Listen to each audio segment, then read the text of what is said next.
I had it in my mind that I wanted to find a place in the country. But it was tough going. It was difficult because there was no running water at the time. There were hard days, but it doesn't put me into the idea of just giving up on it.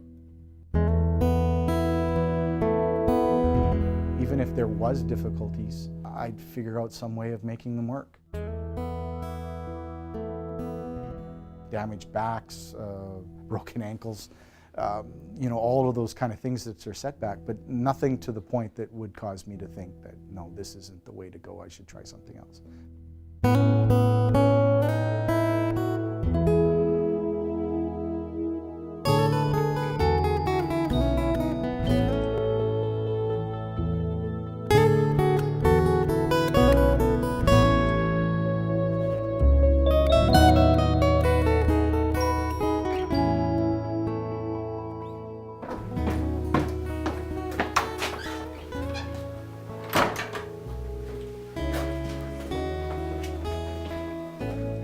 Well, the story goes, this was just a few years out of high school, so it's going on 26 years now since I touched clay for the first time.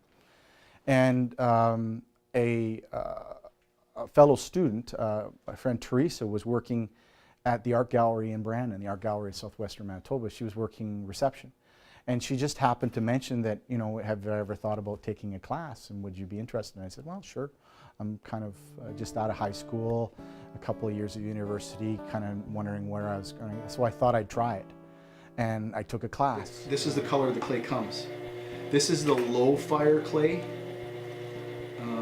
that I've been playing around with. And what I've been doing with it is I've been putting slip on it, a black slip. So I get the clay body in a dry form, powdered form, and then I add a stain to it. And those pieces that are in the kiln right there, those two large vases, that's the end result. First instructor was the name of Jerry Tillepaw, and he was a gruff guy, but I really liked the process. I just fell in love with it, and I became sort of a gallery rat, as it were, and I would do odd jobs and kind of help out in the studio, and along with taking classes from all the other potters in the program and classes.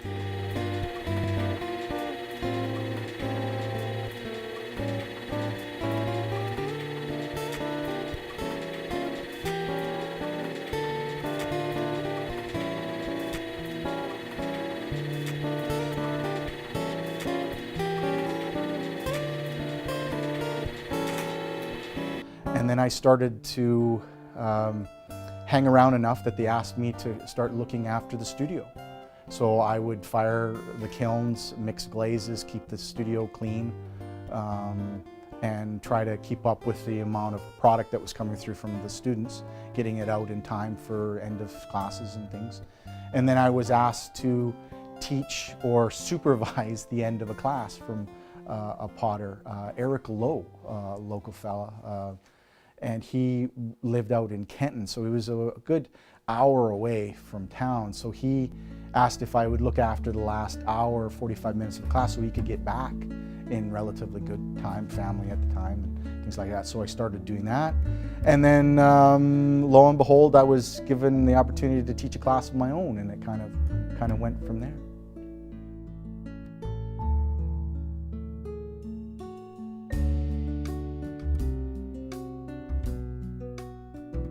I think I worked personal care for almost 14 years.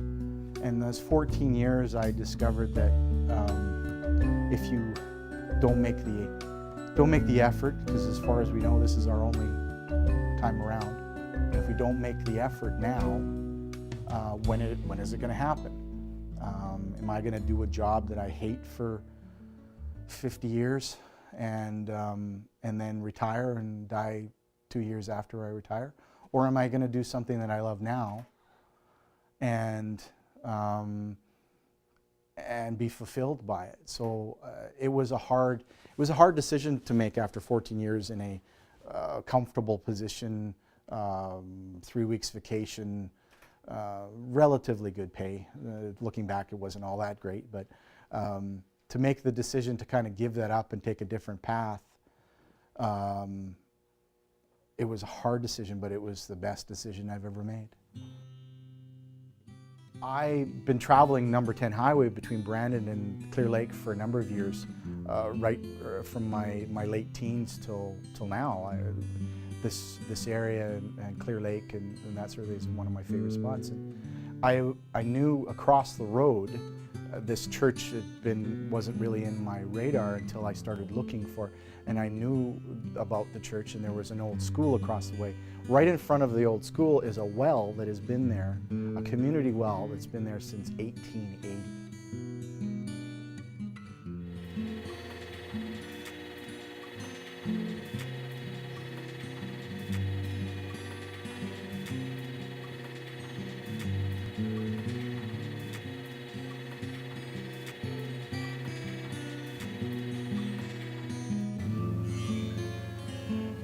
These will definitely get me through a break at work. Oh yeah?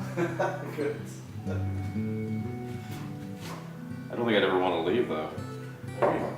The church, the elders, people that were running the church, basically bequeathed the property in the church to the community.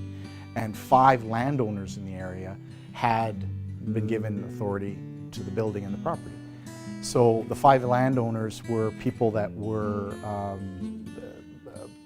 had basically worked this land for a couple of hundred years, their relatives and descendants. And I said, I'm interested in buying the building and the 2 acres of land to turn it into a pottery studio, a gift shop, and then eventually a place to live. Even to this day, the church holds a lot of strong feelings for a lot of people that come from the area. So I wasn't going to move it. People had actually inquired about buying it to salvage it or to move it, and people in the area didn't want that to happen. So when I told them that this is what I want to do, it's going to stay here, I'm going to become part of the community, and they really, really liked that idea.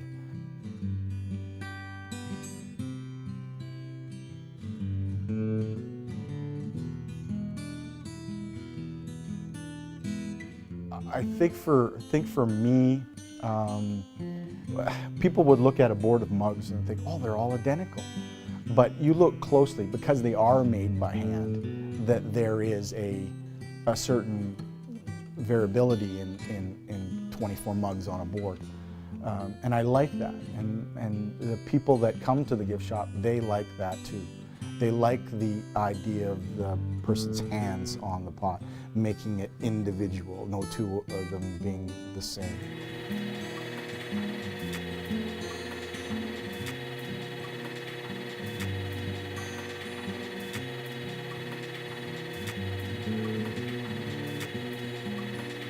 But I'm finding my way with a lot of my work, my teapots, mugs. People will look at the things on a shelf and say, well, that's a Jeff+Bettle mug. I can recognize that. And that's a good thing. I like that idea that people can recognize my work without having to turn it over and see my mark or anything that looks like a Jeff+Bettle mug. That makes me feel good.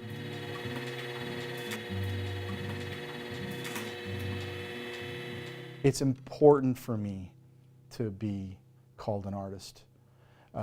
It's taken me a long time to be comfortable with being called a potter, because I'd look at what other potters that I know and appreciate what they've made and they've worked hard to make in kilns and stuff. And I feel comfortable with the term potter. I feel comfortable with the term artist. Actually, sitting above my door into the studio, there's a sign that says artist, and it's just a reminder for me to revel in that label, and it's an important label. I think it is. I think about the path that we take, and I think all of the ups and downs kind of mark you in such a way that makes it who you are now.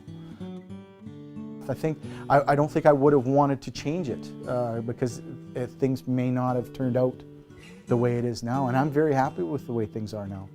And I think all of that is kind of accumulated to this point.